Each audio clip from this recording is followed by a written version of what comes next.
Thank you, Lasker Hirla. At the outset, I'd like to welcome you, Taoiseach, and thank you for your clear, focused leadership in this area.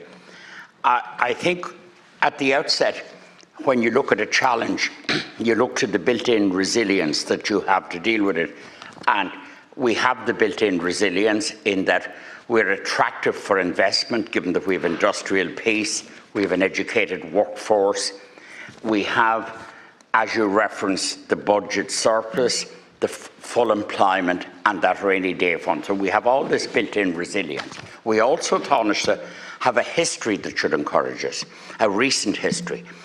We overcame probably the greatest challenge of contemporary times with COVID, and indeed you were Minister for Health during that, and we overcame that challenge in a way that very sophisticated European countries didn't. They had people dying in the outside of the hospitals, in the car parks, etc. We successfully kept our population hospitalised, kept our emergency services going, and kept our vaccination programmes working. And while we had tragedy, we dealt very well with that. So we have a history, we have an inbuilt resilience, and that has to give us courage.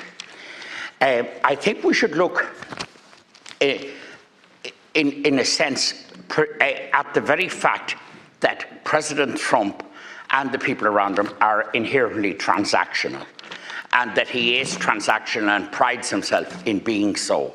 And I think we should look to that transactional dimension. I think we should look to negotiate and support the EU initiative in negotiating. It is good to hear the leadership of the EU this morning talking in terms of negotiation and not unnecessarily sabre-rattling.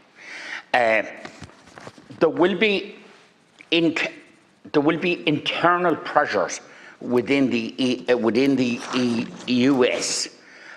Also, various sectors will be hit within the US, consumers will be hit within the US.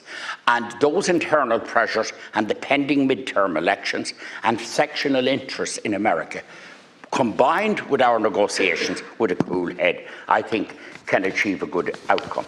Obviously, the EU has been a great and successful project. The United States itself has been a great and successful project.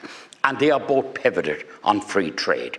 So it is a madness. It's a reversal in, if you like, in human history, that we'd be going in a backward direction here. But we have to keep the head. I think we have to negotiate.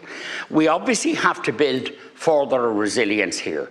And it does, and I come from the area where food processing is so strong.